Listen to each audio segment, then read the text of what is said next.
Hello you guys, it's Kaylee here with Embrace the Adventure. So welcome to another episode of Travel and Crime. So in this series I cover a true crime case or a haunting that happened where we are RVing at the time. Since we're a family of nomads, there's never ever a shortage of cases or hauntings to cover because we're always everywhere. So yes, today is no different. Today's case is crazy. It involves ninjas, kind of the craziest, just the craziest stuff. So you've got to stay tuned because it's good. It happened in Pensacola, Florida, which is where we are heading in 2 days. So I'm kind of cheating. I'm jumping ahead because I'm not there yet, but it will be in 2 days. So hang on tight and let's cover the case of Bird Billings, age 66, and Melanie Billings, age 43, and how their murder took place and how ninjas were involved. So let's get into it. So let's get into Bird and Melanie Billings. So both were divorced and they both had children from their previous marriages. They were introduced by mutual friends, which I always think is so special, you know, when two people are divorced and they're older and then they find love again. I think that's so sweet. So this story was no different. They met among mutual friends and they just fell in love. So they actually started dating, went on their first date, started officially dating on Christmas Eve in 1990, and they married not too long after in 1993. So they dated for 3 years, knew that, you know, this is it, and they were happy and they tied the knot. Bird, aka Bud, he had 2 biological children. Their names were Michael and Melissa, and they were from his first marriage. And then he also had an adopted son from that marriage named John. Here's the thing though, so that adopted son from his first marriage actually choked to death in 1995. Police ruled his death as a suicide, but Bird was convinced it was an accident. So that was kind of an interesting fact. I was reading through his history and, you know, choking isn't usually ruled a suicide. That was kind of an odd part of Bird's family history. I couldn't find any further specifics, but that was just a really interesting part of Bird's history. Or Bud's history in his family. After Bud's divorce in 1986, he actually adopted another son named Justin. So when he met Melanie, she had already had 2 daughters from her first marriage, and that was Ashley and Nikki. Right away, there are some kids in this story. You know, these two had been married before, a lot of history, and we're going to continue to introduce children. So that is a theme in this story. Now, Nikki, who is Melanie's biological daughter, that she had before she had met Bud. So Nikki was diagnosed with cerebral palsy and autism. So the couple began considering adopting a child with special needs as her companion. So Nikki had developed these issues and these health conditions, and they really looked at her and said, you know, I really want to find somebody that she can relate to and be friends with and have just as a friend.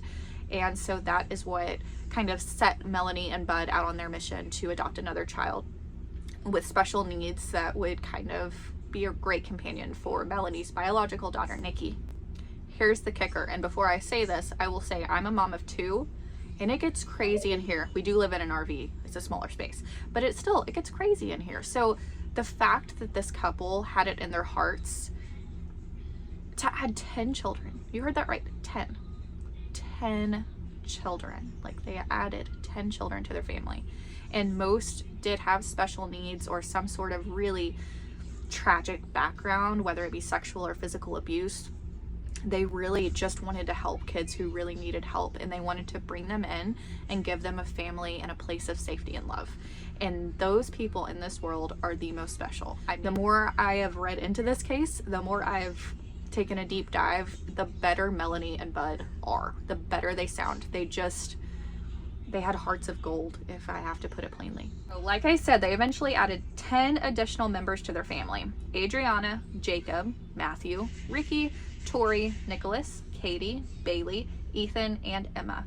Now, Bailey, one of the adopted children, did pass away in 2004. So that's tragic, and I could not find that cause of death. Now, I know most of the children that they did adopt had a disability or some sort of health condition or a really traumatic background, so I'm not sure if it was a health issue that did it or a a freak accident or something like that. So I couldn't find how Bailey passed away in 2004, but she did. She unfortunately did pass away. Remember, they had adopted 10 additional members to their family, and 6 of their adopted children had Down syndrome, and others had parents who were drug users or sexually abused them. In 2005, the Pensacola News Journal actually did an article, and I guess they did an interview with this couple because they were known for just having this amazing large family. And when the couple was asked, you know, why so many kids, or, you know, did you have this plan to have such a big family? The couple actually said they didn't set out to adopt so many, it just happened. And that's from Bud. He said, I just wanted to give them a better life. And that was from Melanie. Billings owned a number of local businesses. So that includes a WorldCo financial service and Pursuit Autos, which was a used car company. And I want to take a second to read something from their obituary. They had a deep hope to make the world a better place, one person at a time. Bud's world revolved around Melanie. Everything he did was for her and the children. He worked every day of his life to give her and their children the best life possible. Melanie's world revolved around her children. All she ever wanted in life was to be a mommy. End quote. So I thought that was such a special piece to have in the obituary, something that really wrapped up this couple's main objective in life, and that was literally to bring kids in who needed them, to give their own kids that they had biologically, plus, you know, all their adopted children, just the most amazing life. And that's what they did. Melanie and Bud Billings, who were known as a pillar of the community, just a light that shines so brightly, generous, kind, kept their home and their arms open to all these children. Everything would be turned upside down on July 9th, 2009. In the early evening hours of Thursday, July 9th, and it's not specified what time exactly, but I would assume between 4 and 6 p.m. is what I would call early hours, a red van pulled into the front yard of the very large home owned by Bud and Melanie Billings. So their home was very large and they had businesses, you know, they were making decent money. It had 9 bedrooms, this house did, so it had plenty of room for all of their children. It had a pool, and then the most important part was it had a state-of-the-art security system. So they had cameras inside and outside. The only place to my knowledge that cameras weren't were in the bathrooms and then the master bedroom. So outdoors, they had cameras, and in most rooms inside, they had cameras. And a lot of this was for peace of mind because they had so many children, and especially their children with special needs. They wanted to make sure that everybody was safe and make sure that their home was protected at all times. So they were big on their security system for sure. So that's important to note. So in addition to that big red van pulling into the property of the Billings in the early hours of July 9th. And it was also said to be like a 15-passenger van. It was said to be very large. That was what I read in some, and I read in a couple others that it was a smaller van. So I could not get exact on that, but it was a red van regardless. There were also witness accounts that there was a gold vehicle in the back of the property as well. Before this had happened, so in the early hours of the night, there was a neighbor and friend. Her name was April Spencer. She had said that she left the residence after being at the Billings home for about 90 minutes, and she was over there just helping Melanie bathe 2 of her daughters. And I can't even imagine all the things that you're constantly having to do, you know, whether it's bath time, dinner time, and all of that. So this neighbor was just awesome, I think, for going over and helping Melanie out. So when this neighbor had left, you know, she had helped Melanie bathe her daughters, and then Bud Billings was watching TV, just kind of relaxing. It was a normal night, and Melanie was getting dinner ready in the kitchen, you know, and that's it. So that's the last thing that Spencer, I'll just refer to her, the neighbor, by her last name, Spencer had said when she had left after being there for roughly an hour and a half. Everything was normal. There was nothing out of just nothing out of the ordinary happening. It was a completely normal night for this family. So around 7:30 p.m., Adriana Billings was pounding on the Spencer's door. Now, Adriana is one of the Billings children. So she is at 7:30 p.m. She had run across to the neighbor's house, Miss Spencer. She's banging on the door, banging on it. She's freaked out, and all she says is, "Come, Mom and Dad are dead." I can't even imagine hearing those words. I can't imagine saying those words. That had to just be such an eerie moment in time. So Miss Spencer, the neighbor, takes Adriana, puts her inside, shuts the door, says, "Stay here." and she takes off sprinting to the Billings home, because hearing this and seeing how freaked out Adriana was, she just expected the worst. Now, after Spencer ran to the Billings residence, she actually saw the laundry room door, which is on the north side of the house. She saw that it was kicked in, which is, of course, not a good sign. That's out of the normal, and it's going to really lead to something being very wrong. So Jake Billings, who was the 10-year-old that they had adopted who had Down syndrome, he was standing in the living room right when Miss Spencer walked in, and all he was doing was pointing to his parents' bedroom. So this kid is nonverbal. He cannot relay through words to his neighbor, Miss Spencer, what had happened, but 9 of the children were home during this invasion. None were harmed physically, but this had to just put such a traumatic mental burden on all of them. I cannot even imagine. And right when Miss Spencer runs in, she just sees Jake, who's nonverbal, pointing his finger at the parents' master bedroom.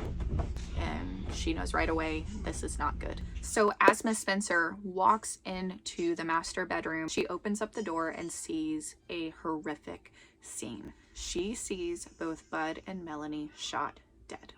Bud had been shot in the backs of both of his legs, and then he had been shot twice in the back of the head with exit wounds in the forehead and above his left eye. He was also shot twice in the front of the face on the right and left sides. Melanie Billings was shot twice in the chest, and then she was also shot 3 times in the face and head. And when ballistics evidence came back, it showed that the Billings were shot with a 9mm pistol. Here's something that I think is a very important part of this case. Allie Stanley, who was a specialist in child disability interviews, remember Miss Spencer had walked in and Jake was pointing to the master bedroom, and he was in the house during the invasion. So when she interviewed Jake told Miss Stanley that his dad, Bud, was in the living room sleeping when he heard a knock on the door, and then Jake had signed to Stanley, this interviewer, that 2 bad men wearing masks that covered their faces said, "You're gonna die. 1, 2, 3." And then he heard, "No way, no way." So Jake also signed to Miss Stanley that his dad grabbed one of the suspects by the neck, and Mom got shot in the shirt. He remembered a name being called out, but he could only sign BJA.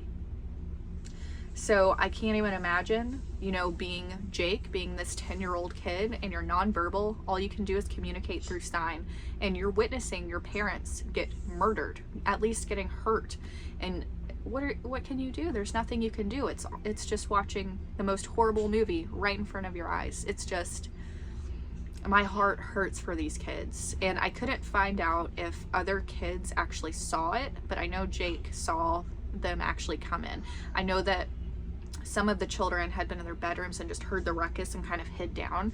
So I'm not sure, what each child specifically saw, but I know that they had to hear all the commotion, and it had to be so traumatic for them. Now let's get into the suspects here, because this is crazy. You have this wonderful family, this wonderful, amazing, generous couple in the community.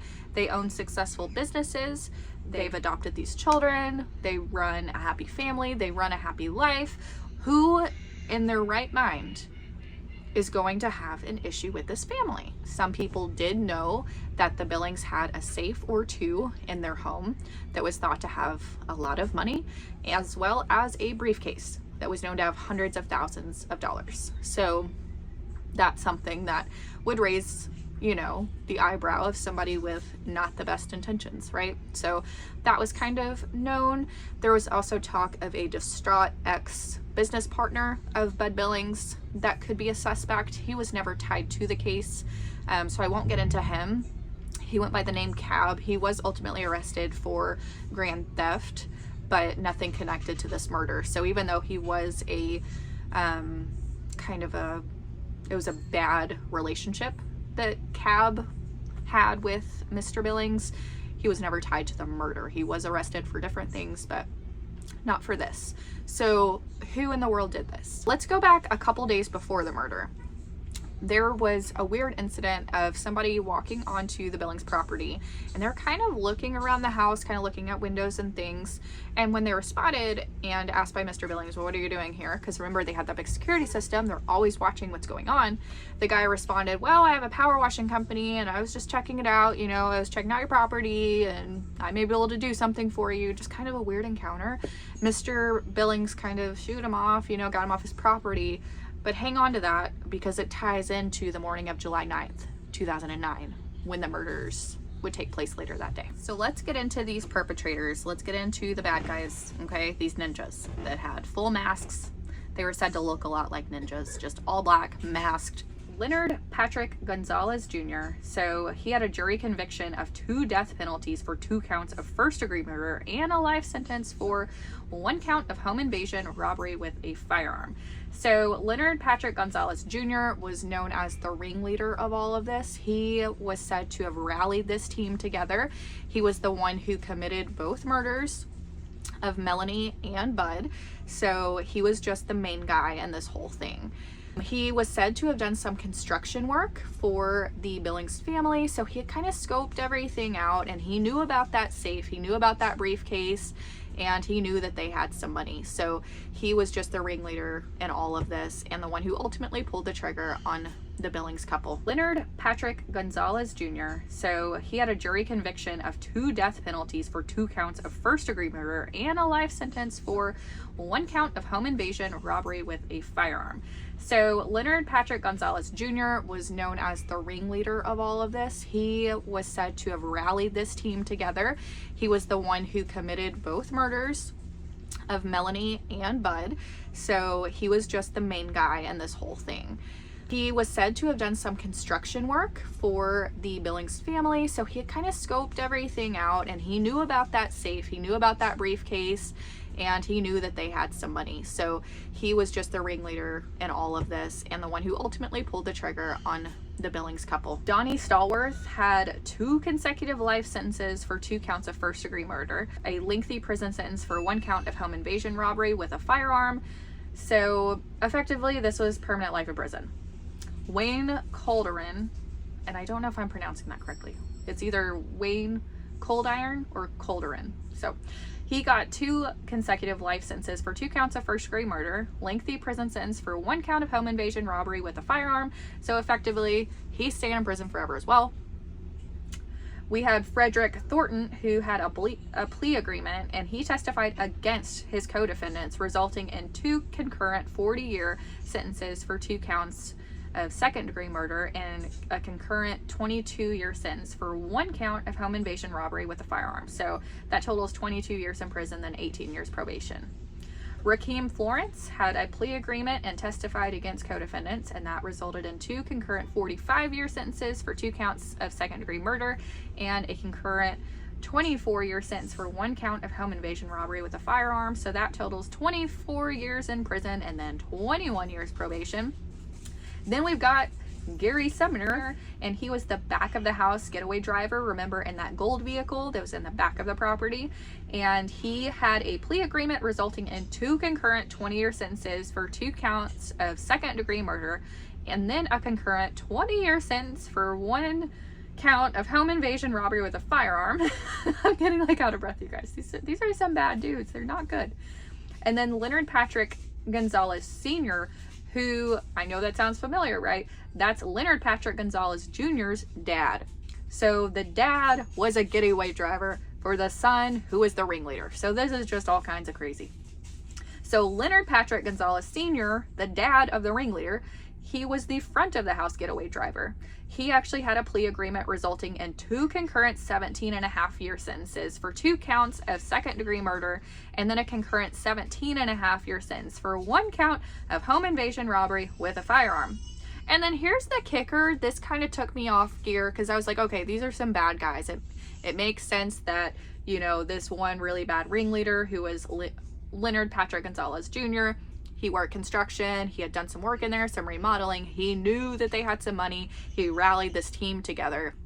You know, all of that I could wrap my mind around. Still not good, but it makes sense, you know, in a criminal aspect. But then we throw Pamela Long Wiggins in this. She was a pretty wealthy real estate agent. Why is she involved in this? That's why I was like, put the brakes on. Who is this girl? What is she doing? Why is she wrapped up in this? She had a jury conviction resulting in concurrent 28-year and 12-year sentences for 2 counts of accessory after the fact to a felony. So, I don't know exactly how she fits in all this. I couldn't really get a lot of information, to be honest, but I do know that after this horrific crime was committed and the Billings couple was murdered, this home invasion was complete, all of these men, both vehicles, drove to meet with her. So I'm almost thinking, and this has been speculated in some other videos and articles I've looked at, since it was speculated that hundreds of thousands, up to $1 million would be found in the Billings home, that some sort of profit would be split with her potentially. This is all alleged. I've seen so many different things, but either way, they met up with her after. It's suspicious. Then Leonard Gonzalez Sr., who was the getaway driver and the father of Leonard Patrick Gonzalez Jr., who was the ringleader. Leonard Gonzalez Sr. died on June 13th, 2015 in prison. And then actually Pamela Long Wiggins, the real estate agent who was arrested, she died only 1 month later on July 24th, 2015 in prison. I couldn't see the causes of death on either of those, but it's kind of strange. It was a month apart. So ultimately 8 people were arrested in connection to this murder. But here's the kicker. Remember the safe that they stole? Yeah. The safe that they stole and then the briefcase? Okay. So guess what was in the briefcase? Not hundreds of thousands of dollars. Nope. Nope, nope, nope. Documents, prescription medications, and jewelry that had a sentimental value. And all of these items belonged to Melanie's biological daughter, Nikki, who had passed away. So it was just a sentimental briefcase. That's all it was. That's what they stole. And the safe that they stole, I couldn't see exactly what was in that, but I know it was recovered. So I don't believe that they ever got any of that. But here's the kicker. Here's the big kicker, right? There was another safe. There was another safe, and these guys all missed it. They took the wrong one. They took the wrong thing. There was actually a safe or a briefcase. It was one of the two, and it had like $164,000 in it, and they just took the wrong one. And I want to say too, the ringleader, Gonzalez Jr., he had some sort of military training. So I can't remember if it was National Guard or what kind of military training he had, but he was working with these dudes a month before this whole home invasion, and he was drilling them. He was drilling them. And so this whole home invasion, all these men were in and out in 5 minutes. 5 minutes. I can't like get up and go get a snack and sit down in 5 minutes. So that is, they knew what they were doing. This was a surgical invasion. They knew what they were doing. So they just simply grabbed the wrong thing. They didn't know where the right one was, or they thought they did, but they didn't, because they grabbed the wrong one. In the end, they didn't gain anything. They took the wrong stuff, and they're going to be spending a very long time in prison. Some have already passed away. It was just the most senseless killing. Do you know what I mean? No killing is good, but this was just so, they didn't even know what they were taking. So okay, and then the last thing I'm going to say, I did want to follow up on this family, because my first thing was, you know, this horrific event happened, but where are these kids? Are they okay? That's a lot of children. What if they got split up? And I just wanted to give you guys the halfway good news that all the children are together. So I watched an Oprah Where Are They Now episode after the murder of Mr. and Mrs. Billings. Ashley, who was an older sibling, she took in all of the children. All of them. And at that time there were 9 that came in under her roof. So they're actually living at the house where the invasion took place, which is kind of eerie, and they said that they know that, but they've done a lot of remodeling and kind of sprucing up to make it look completely different. But they are living there. Ashley is married, and her husband are taking care of those 9 children who are Ashley's siblings, and they actually have a son of their own.